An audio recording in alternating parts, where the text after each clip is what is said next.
Hi guys, the job of journalists is of course to report the news and inform the public using facts, and of course also to hold politicians to account by asking them difficult questions.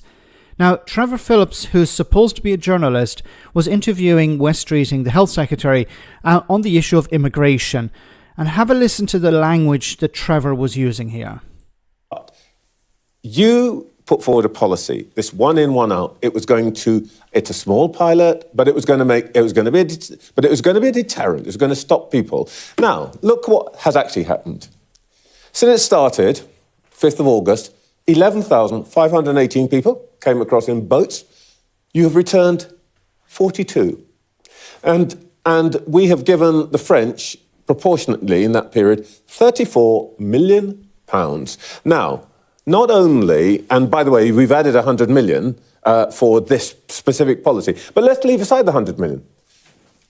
We are giving the French £800,000 for each person that has been returned. Yeah, bear in mind, this policy is not a deterrent. It's early days. It's the most expensive deterrent known to man. Yeah, be fair, Trevor. It's also early days on the scheme, and that's not the grand sum of all of the deportations, and we're not just returning people to France. But I'm not pretending for a moment that these aren't really serious challenges, and the public aren't fed up with people coming across in these boats. So are we. Okay. We know what the cause was and where this started, and that was a very bad decision to leave the Dublin Convention and everything else we lost when we left the European Union. But we are where we are. We've got to now deal with the world as it is, not as I would wish it to be. And we've got to go further in terms of the measures we're taking to deter people from coming over and to ensure effective return. So I don't doubt the scale of the challenge.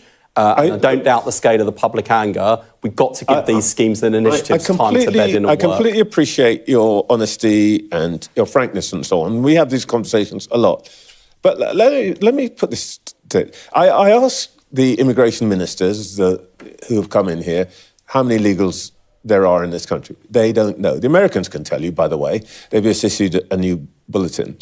You spent this amount of money on, it's a start, but frankly, it's not doing very well. You send people across, they boomerang. Okay. How many illegals?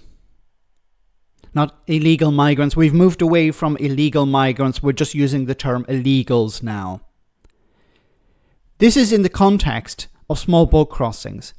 Small boat crossings are talking about people entering the country to claim asylum. So it's not illegal to claim asylum even if you arrive by small boat.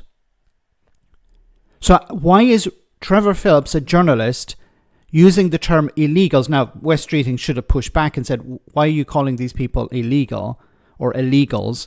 They're not breaking the law. Under UN conventions, if you, and the UK signed up to these conventions, if you cross the channel in a small boat to claim asylum, that's not illegal.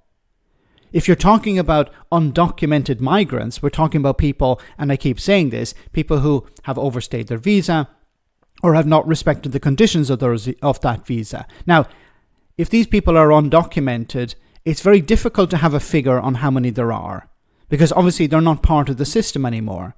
People who have not respected the conditions of their visa. You don't know if they've left the country or they're still in the country. Obviously, you can't have figures for that.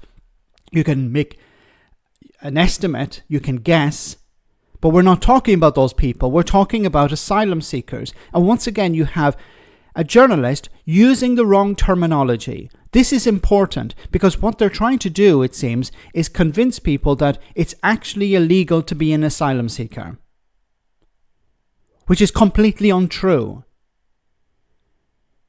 This is not Talk TV, this is not GB News. You would expect that from those channels. Mike Graham, the concrete farmer, or Julie Hartley Brewer. You'd expect that from those people because they're not proper journalists.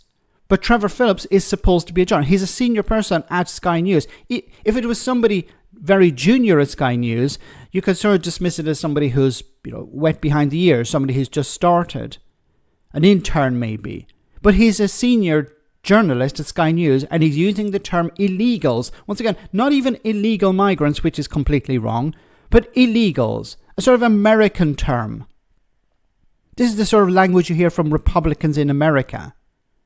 Donald Trump. Is this how far journalism has fallen? That you're parroting Donald Trump's language? These people are not illegal migrants. They're not breaking the law. They're putting in an asylum claim. If the claim is rejected and they have absconded, then you can, in a sense, refer to them as in the country illegally. But that's a different kettle of fish. So this needs to be called out. This needs to be corrected. I don't know if Trevor Philips is going to correct this after and say, actually, I was wrong. Maybe his ego would not allow him to do that. But this needs to be corrected. This needs to be stopped because it's eroding trust in politics and trust in journalism. And I don't know if Wes Streeting would ever see this, but politicians need to call this out as well. Need to say, hey, wait a minute, Trevor, these people are not breaking the law. Why are you referring to them as illegals? Let me know in the comment section, guys, what you think, and I'll see you in the next video.